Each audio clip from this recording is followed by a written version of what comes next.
Bismillahirrahmanirrahim. Perkenalkan, nama saya Ahmad Damiari. Saya peserta dari pesantren modern Al-Mana. Asyaitum ilal Baghdad, la tansau an tashtaru libat, in kuntum ummah Muhammad, ajibus salami bin dashad. Assalamu alaikum warahmatullahi wabarakatuh. Alhamdulillahilladzi khalaqalakum min anfusikum azwajan litakunu ilaiha wa ja'ala bainakum mawaddatan wa rahmah. Wassalatu wassalamu ala habibinal mustafa sayyidil murtada wa ala alihi wa sahbihi wa man tabi'a risalatahul aziza. Amma ba'du. Dewan Hakim yang arif dan bijaksana, hadirin kaum muslimin sebangsa dan setanah air yang saya hormati. Indonesia adalah negara yang katanya demokratis, menganut asas trias politika, eksekutif, legislatif dan yudikatif. Tidak ada kekuasaan yang terpusat atau terpimpin, tetapi otonomi menjadi basis pemerintahan di negeri ini. Namun hadirin, Indonesia masih menjadi markasnya koruptor. Akhir-akhir ini kita lihat di media sosial betapa banyak para pemimpin bangsa, mulai dari bupati, gubernur maupun pejabat-pejabat tinggi negara yang kenyang melahap uang rakyatnya. Dan alhamdulillah, kini mereka pun telah merasakan dinginnya jeruji besi. Padahal pemimpin adalah guru bagi rakyatnya, yaitu guru yang digugu dan ditiru. Kalau pemimpinnya korupsi, maka rakyatnya pun akan belajar mencuri, sehingga terjadilah kejahatan sistematis yang mengakar kemana-mana. Betul hadirin? Lalu bagaimanakah konsep kepemimpinan dalam Islam? Oleh kerana itu, pada kesempatan kali ini, izinkan saya mengangkat sebuah syarahan topik dengan judul Kepemimpinan dalam Konsep Islam, dengan landasan firman Allah Subhanahu wa taala, surah Al-Ahzab ayat 21. Bismillahirrahmanirrahim. Laqad kana lakum fi rasulillahi uswatun hasanah liman kana yarjullaha rasulahu liman kana yarjullaha wal yawmal akhir wa zakarallaha katsira. Sungguh telah ada pada diri Rasulullah itu suri taulatan yang baik bagi kamu, yaitu orang-orang yang mengharapkan rahmat Allah dan kedatangan hari kiamat, dan mereka banyak menyebut nama Allah. Hadirin rahimakumullah, ayat tadi menginformasikan sekaligus menegaskan kepada kita, sungguh telah ada pada diri Rasulullah itu suri taulatan yang baik bagi kita.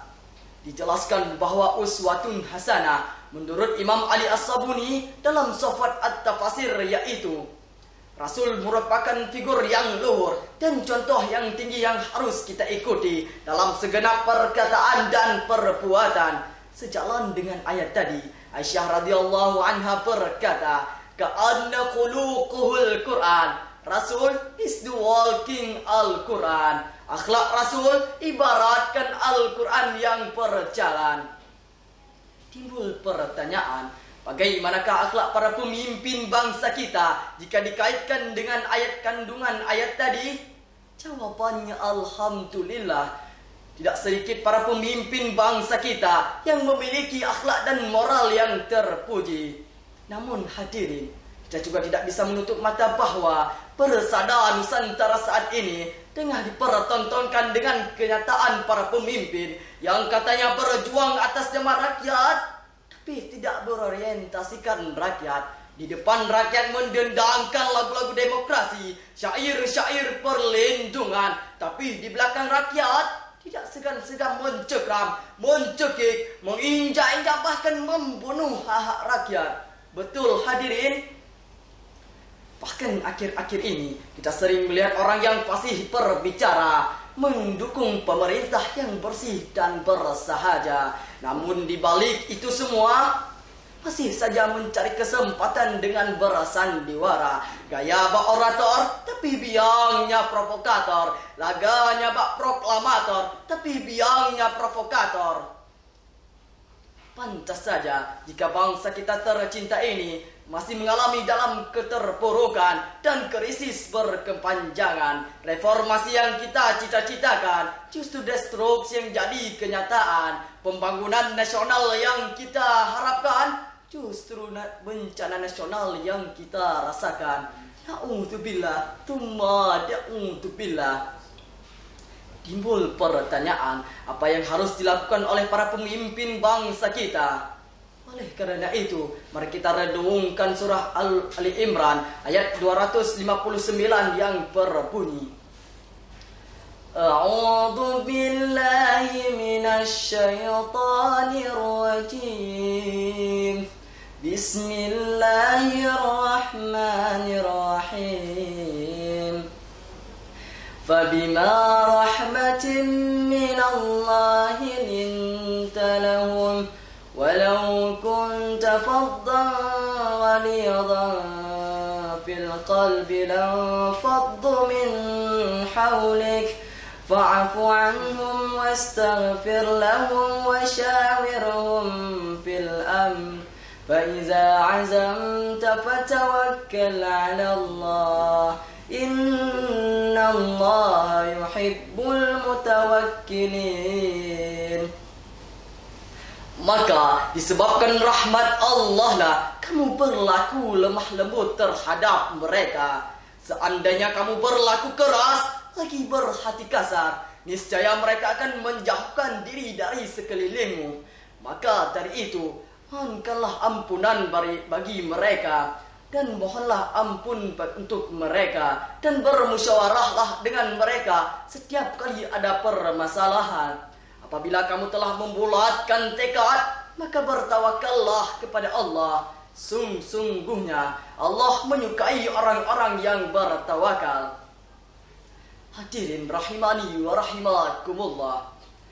Profesor Dr. Muhammad Quraish Shihab dalam tafsirnya Al-Misbah volume 2 halaman 159 menjelaskan bahwa ayat tadi mengandung 3 cara Rasulullah sallallahu alaihi wasallam dalam acara kepemimpinan yang disampaikan kepada pemimpin bangsa lain. Pertama, lintalahum. Rasul senantiasa berlaku lemah lembut terhadap kawan maupun lawan. Kedua, fa'fu anhum wastaghfir lahum. Rasul senantiasa berlapang dada, mudah memaafkan dan mudah memohon ampunan kepada Rabb-Nya. Ketiga, wasyawirhum fil amri. Rasul senantiasa bermusyawarah setiap kali ada permasalahan. Hadirin, itulah cara dan strategi seorang pemimpin yang berlandaskan Al-Qur'anul Karim. Hadirin rahimani wa rahimakumullah, calon penghuni surga yang dirahmati Allah. Hanya ini pidato singkat yang dapat saya sampaikan. Semoga bermanfaat bagi antum semua. Wabillahi taufiq wal hidayah. Wassalamualaikum warahmatullahi wabarakatuh.